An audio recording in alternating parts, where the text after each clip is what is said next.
Esteban.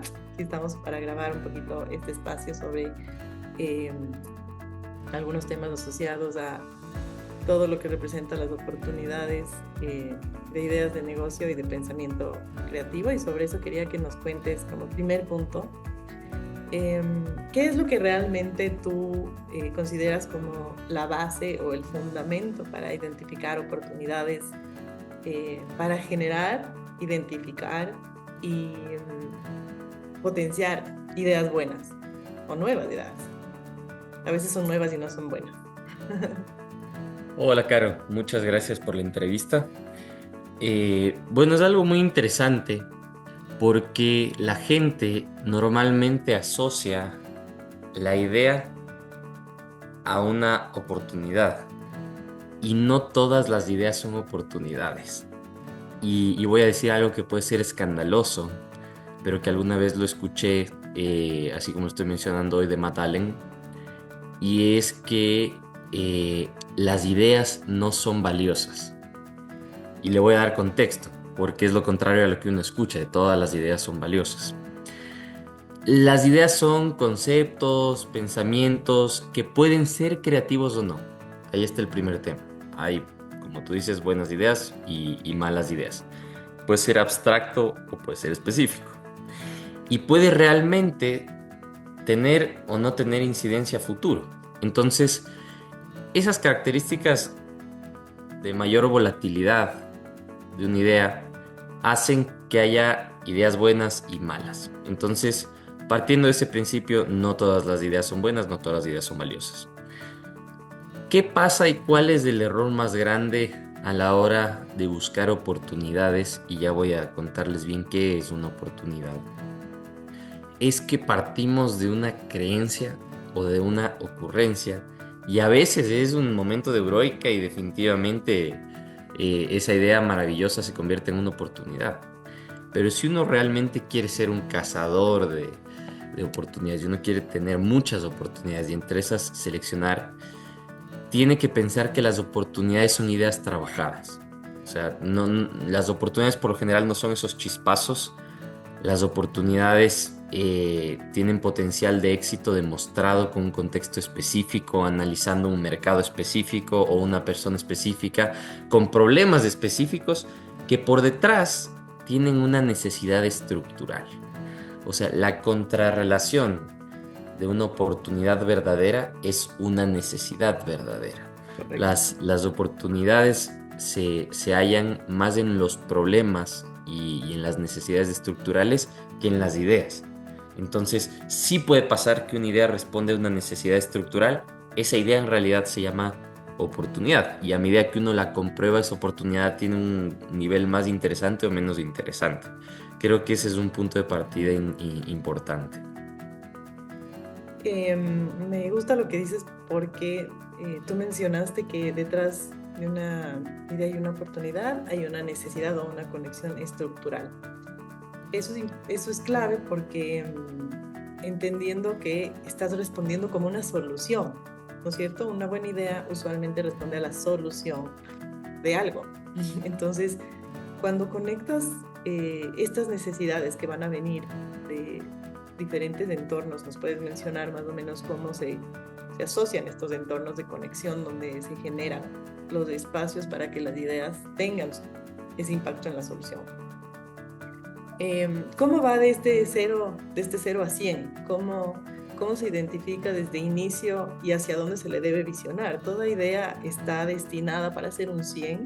¿O hay ideas u oportunidades que están destinadas para ser un buen inicio, un buen desarrollo, pero para evolucionar? Cuéntanos un poquito cómo es este entendimiento desde alguien que puede guiar metodologías para identificar oportunidades y soluciones hacia contextos organizacionales, pero que a la vez se vuelve una forma de todos los días de ver dónde están estos pequeños destellos de oportunidades y de ideas en las personas, en negocios, en tu entorno, en tu comunidad. Perfecto. Voy a conectarlo con algo medio histórico y después te voy respondiendo. Es un tema inclusive que da unos cuantos pasos atrás. Eh, en el siglo pasado, en plena revolución industrial, el modelo económico y de mercado se basaba en lo que yo te ofrezco, tú demandas, porque todavía había muchas necesidades básicas del ser humano sin estar cubiertas. Hoy por hoy, la mayoría, si no son todas, y de una buena parte de la población, sobre todo en lugares con infraestructura y demás, ya están satisfechas las necesidades básicas. A pesar de distintos problemas o distintos territorios que tal vez no tienen esto, el común denominador es el que el mercado ya hasta tiene una saturación de cobertura de las necesidades básicas del ser humano. Entonces ahí es cuando empiezan a haber estos ejercicios de innovación, de diferenciación del valor y de las diferentes percepciones sobre la compra.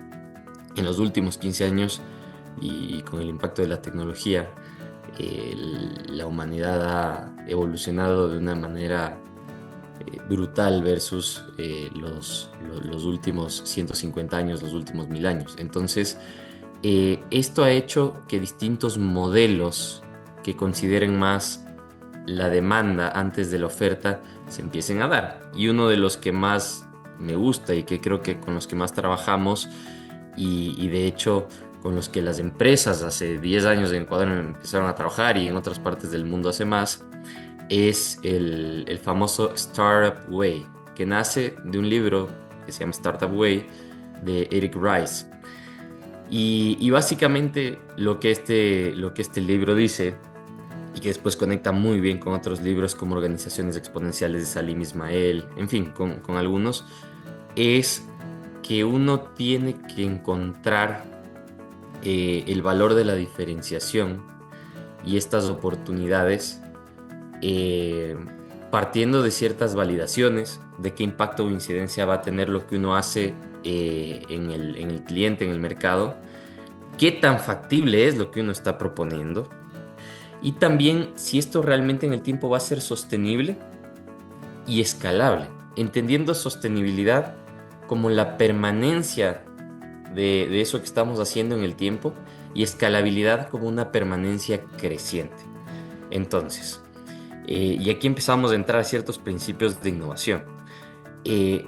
Pero partiendo de esto, una idea de por sí sola, sin análisis, sin ningún nivel de estudio, sin este ejercicio de ver la factibilidad, validar y ver si es que hay incidencia o no para que sea escalable y sostenible, si la idea no ha pasado por ese proceso, es de menos valor. Entonces no se considera de manera inmediata una oportunidad de negocio. Una vez que esta idea sí pasó por ese proceso, inclusive en Startup Way dice que debe sufrir un cierto análisis la idea y después pasar a vincularse o a hacer un modelo de negocio.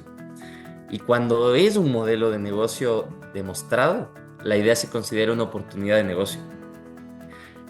Porque en el fondo con ese modelo remarcado puede entrar al mercado y empezar a pivotear.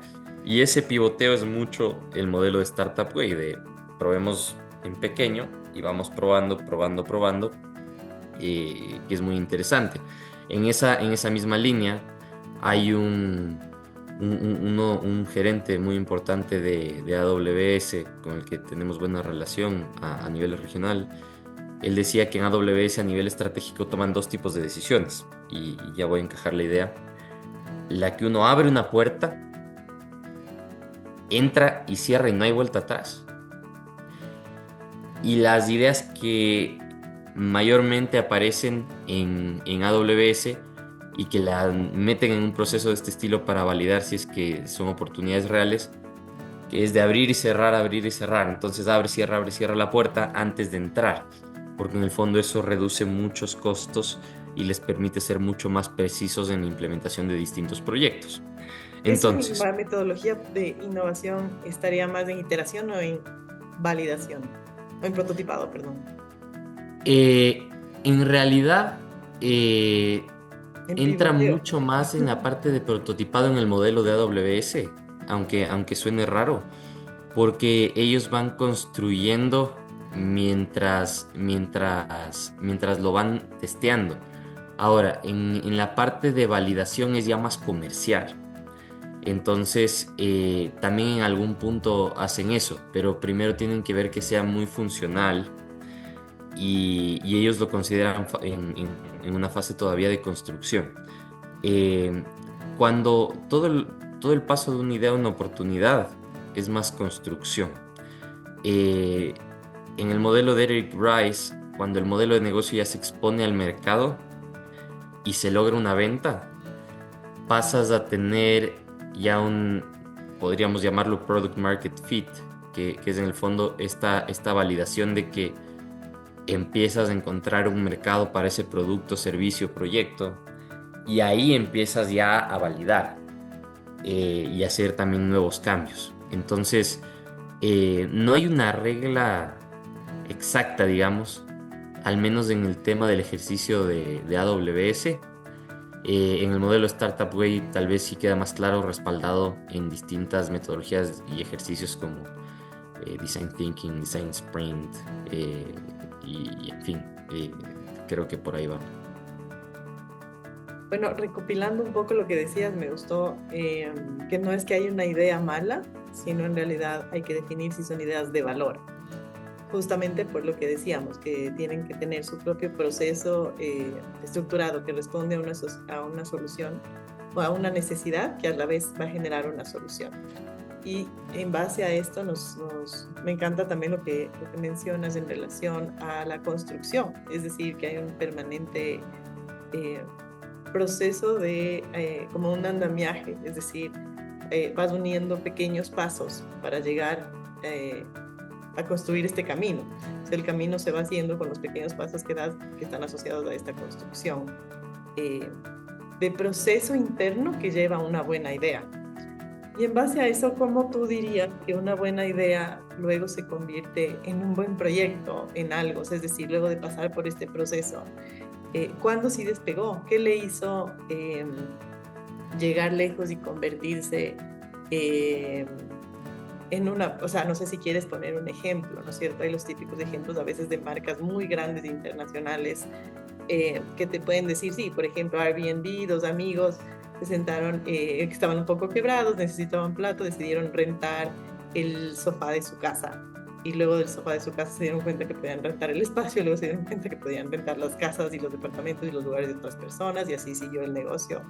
Y cumple con todo lo que dijiste ahora, es decir, la cantidad de pruebas que hicieron, prueba, error, hasta que luego le dieron forma al modelo de negocio y eventualmente llegaron a tener este crecimiento exponencial y ser una de las marcas más famosas, más potentes, más valoradas en el mundo.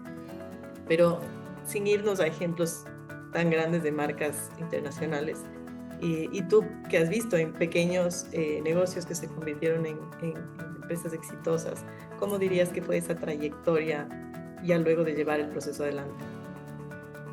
Genial, es una buena pregunta, Caro, porque no siempre, primero, no todas las ideas son oportunidades de negocio, ¿no es cierto? Y no todas las oportunidades de negocio después son exitosas. Y eso depende de varios factores ya no sé si llamarlo de ejecución. Pero, y de hecho en el mundo de las startups, por ejemplo, pasa mucho que el ejecutor es malo, otro ejecutor lo toma y le va bien. Tienen que ver los equipos entonces y las personas ya en estas fases. Depende ya mucho también de las personas. Entonces, habiendo identificado una oportunidad de negocio real, es decir, que está comprobado, es decir, que está validado y por ende que se ha topado con una necesidad, o sea, que es la contraposición a una necesidad real que alguien tiene, eso ya es maravilloso. O sea, cuando uno se da cuenta que eso que nació como una idea a ver, no necesariamente nació como una idea, pero que en realidad se convirtió en una oportunidad de negocio, eso ya es maravilloso. Ahora, pasada la oportunidad de negocio, uno tiene que ejecutarla. Y voy a poner casos muy interesantes porque, no yéndonos tan lejos de aquí en Ecuador, hay muchas startups que han nacido de necesidades e inclusive dentro de las empresas, que alguien se da cuenta de que algo no está funcionando y por tratar de resolverlo, después crea una startup.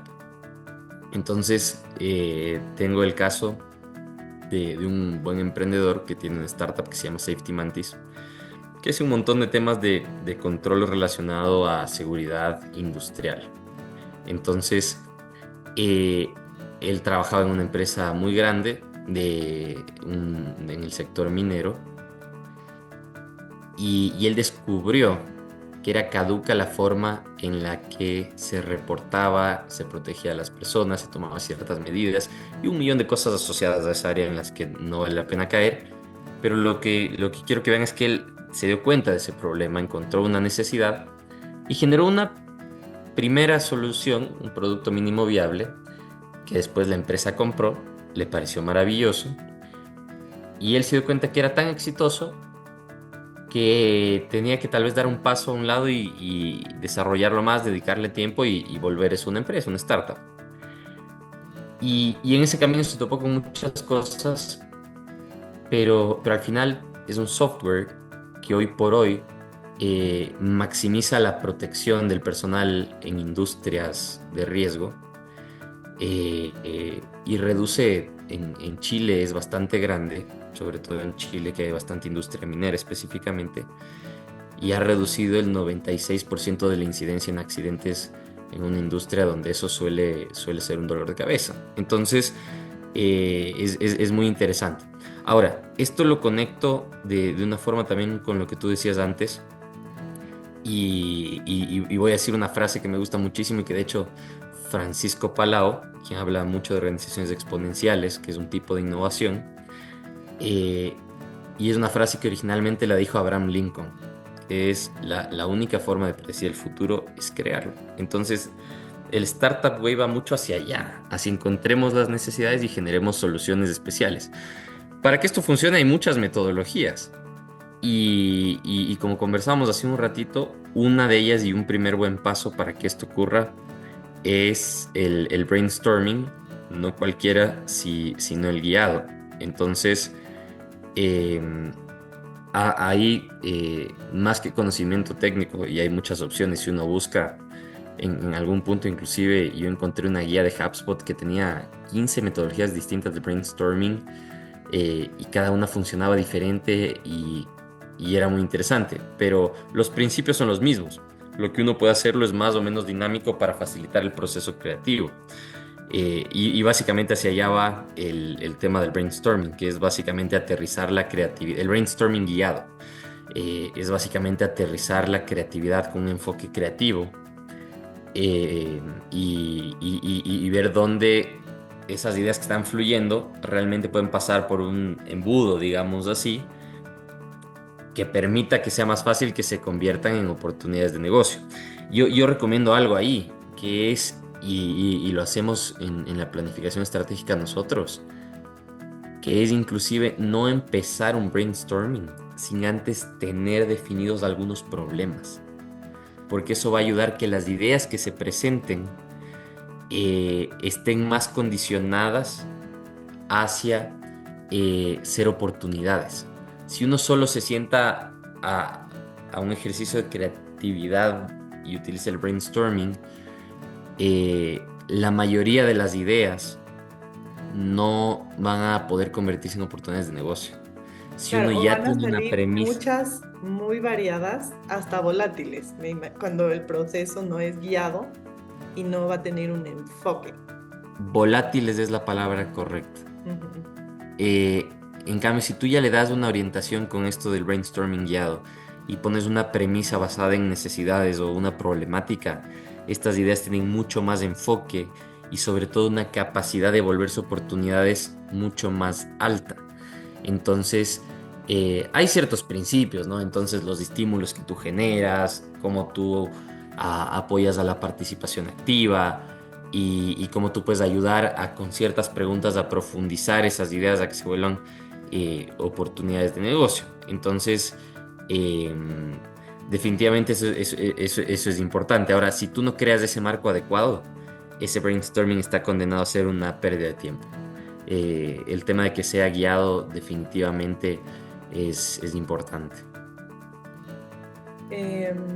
Me gusta lo que dices también, porque también nos puedes mencionar sobre ahorita tú dijiste claramente que cuando nos enfocamos en el brainstorming guiado, justamente porque estamos trabajando en base a premisas o a una problemática identificada donde las personas que van a contribuir ya están orientadas, ¿no es cierto? Es decir, ya tienen un marco en el que deben generar sus ideas.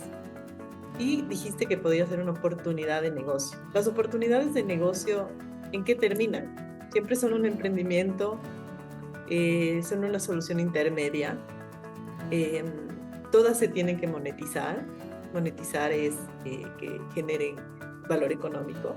Es decir, ¿qué es lo que se ve como oportunidad de negocio? Eso se ve solo cuando se empieza algo nuevo, es desde la organización, es desde un estudiante que está generando un planteamiento nuevo con unos compañeros en una clase que les inspiró y les dio una plataforma para pensar justamente explosivamente en una solución. Cuéntanos eso. Sí, ahí es también interesante la pregunta porque nuevamente las oportunidades tienen después algunos temas que uno tiene que hacer para que pasen. Entonces, no es solo encontrar la oportunidad. Ahora, definitivamente, las oportunidades se dan en distintas etapas y en distintos momentos. En negocios establecidos, iniciando para un estudiante o un maestrante, en distintos momentos. Ahora, hay que ser súper claro en que hay, y ahora voy a caer en el principio o como definimos la innovación. La innovación para nosotros no es hagamos algo diferente solamente o pintemos de colores del lugar o vayamos en short y zapatillas al trabajo. Esos son habilitadores de la creatividad, facilitadores de la cultura organizacional y demás. Pero la innovación se traduce en una palabra muy sencilla que es resultados. ¿Ok? Y los resultados vienen en dos vías. Los resultados que generan crecimiento, que son, como tú dices, los que son monetarios básicamente, que generan mayores ingresos, o los que generan eficiencia, que al final también se traduce en un número. En la medida en que uno es eficiente, uno gasta menos, reduce menos, desgasta menos los recursos que tiene, en fin. Entonces, la innovación vista como un resultado hacia afuera o hacia adentro, sea crecimiento o sea eficiencia, depende de que hayamos encontrado bien esas necesidades, depende de que hayamos encontrado bien o definido bien esas oportunidades y después que vayamos levantando las banderitas en el camino de la ejecución. Entonces, y ahí entra todo un tema estratégico que es de valor. Ahora, ¿por qué si se puede dar esto en cualquier etapa? Imagínense un carrito de hot dog, que en su barrio no había hot dogs en la calle, y se puso a vender hot dogs. Perfecto, le empieza a ir bien, empieza a vender, maravilloso. Pero abren en la misma cuadra un local de hot dogs, donde se pueden sentar, donde hay música de fondo, donde hay parqueadero.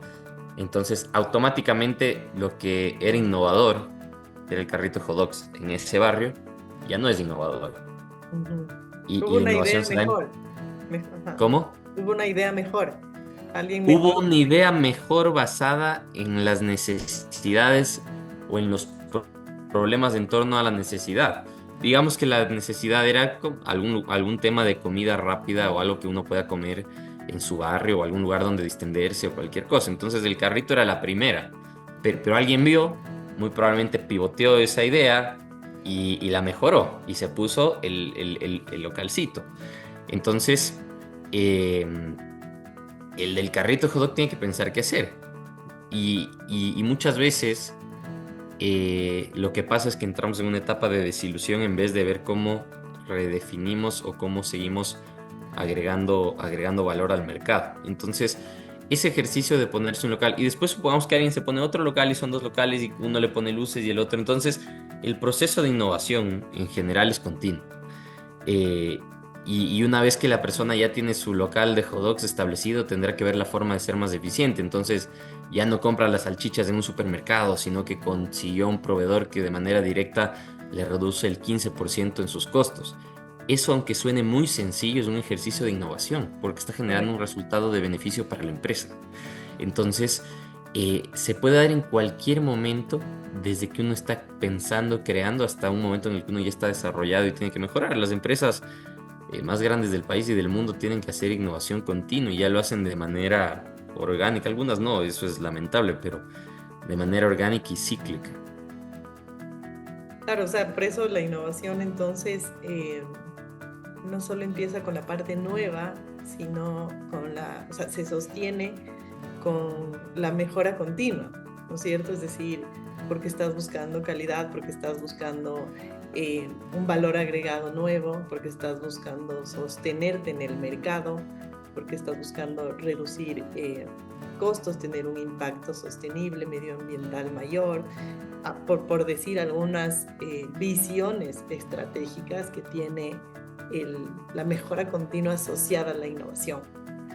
Claro, y a la empresa, para innovar y utilizar, digamos, la mejora continua como una herramienta atada a la innovación, tiene que considerar varios factores. Y entre esos hay muchos factores exógenos, factores externos que uno no controla, que inciden mucho en el rumbo de la organización y que demandan una innovación habitual, digamos, o sea, que se vuelve un hábito de la empresa, y ahí es donde entra el valor de la mejora continua. Ahora, ¿por qué es importante estas tendencias o factores exógenos?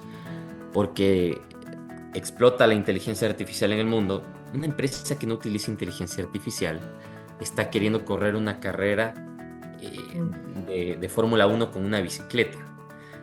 Una empresa que no considera temas de sostenibilidad, de triple impacto, está queriendo correr una carrera en bicicleta. Entonces, es importante que todos estos factores exógenos de los que uno muchas veces no tiene control, saber cómo asimilarlos, porque de una u otra manera van a incidir en la cultura empresarial, van a incidir en los procesos, en la gestión de personas. Entonces, todos estos factores externos de una u otra manera mueven la organización. Ahora, algo que hay que tener claro es que la organización se puede mover, subir, bajar. El rumbo de la innovación, digamos, y del crecimiento de las empresas hoy por hoy es como una montaña rusa y extremadamente impredecible. Pero lo importante y lo fundamental es que la organización nunca se separe de la riel. Puede haber vueltas, subidas, bajadas, curvas, pero lo importante es que la organización siempre tenga eso. Y eso de ahí se fundamenta en las personas y en el valor que generan en todos estos procesos de diferenciación. Y justamente para ir cerrando el proceso, digamos, que tiene toda esta trayectoria que hemos ido hablando, tal vez sería importante pensar en o comentar sobre las personas, los equipos. Son personas que necesariamente todas las que están generando ideas buenas, las que están trabajando, a lo mejor muchas personas dicen, claro, trabaja en innovación, trabaja en el departamento de innovación con el gerente de innovación y por eso sabe. Y cuando en cambio salen estas ideas de lugares como ecosistemas universitarios, por ejemplo, o también pensemos en las soluciones que han generado niños por tener, no sé, su formación escolar que les ha dado buenas ideas. ¿De dónde dirías tú que viene este proceso desde la persona? ¿En qué sentido? O sea, es decir, es un pensamiento, es una forma de pensamiento, el pensamiento creativo, es algo que se entrena, es algo que se aprende, cómo se mantiene, cómo se cambia este mindset en las personas, pero sobre todo el pensamiento ya visto desde luego cuéntanos también sobre los atributos o las cualidades que tienen estas personas, que son las que siempre están promoviendo la generación de soluciones, hasta en su forma cotidiana de llevar las cosas, ¿no? O sea, cómo hacer algo más sencillo, algo más rápido, algo más ágil, algo de mejor manera. Esa es una pregunta más difícil, porque la innovación no necesariamente es innata en las personas. Y cierto tipo de innovación o la misma exponencialidad es hasta medio antinatural. Y va a sonar raro, pero es porque en el mundo actual el ser humano en su naturaleza siempre va a ser lineal. Pero la tecnología es exponencial y a veces inclusive puede ser abrumadora, o los cambios que demanda el mercado, que antes la planificación estratégica se hacía a 5 a 10 años. Hoy por hoy la planificación estratégica es anual. Entonces, esto muestra que hay tantos cambios en el mercado y hay una continua evolución, creo que es la palabra correcta, de las condiciones en las que uno juega, sea un emprendimiento o una empresa, que hace que para las personas haya entornos de mayor complejidad. Ahora, ¿cómo una persona puede ser de valor en eso de ahí? Como tú usabas del término mindset, esa forma de pensar o cómo afrontar estos desafíos, yo creo que de los temas más valiosos y una de las skills más bien queridas ahorita por las organizaciones es justamente la inteligencia emocional, porque es como uno maneja lo que realmente es como persona frente a todos estos desafíos que el mundo, la tecnología y el mercado en realidad están planteando. Entonces, la capacidad de pensar y de mantenerse estable, digamos, frente a todas esas dificultades ya es demasiado valioso para cualquier ejercicio, porque uno de los temas más importantes cuando uno está en estos ejercicios y que creo que hay que considerar es la capacidad, sea interna o externa, de empatizar con la realidad de un tercero cuando la realidad de uno también es incierta. Entonces, el entender el mercado y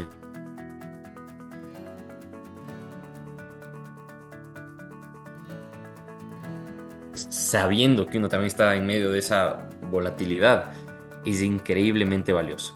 Y hacia adentro, el estar pensando cómo resolver un proceso, cómo resolver el problema de un área, de un tercero, etcétera, etcétera, mientras uno tiene que resolver un montón de cosas, es extremadamente valorado. Ahora, en la medida en que uno puede enfocar eso y que no sea solo un tema filosófico de ser buena persona, sino práctico de cómo se convierte eso en una acción puntual,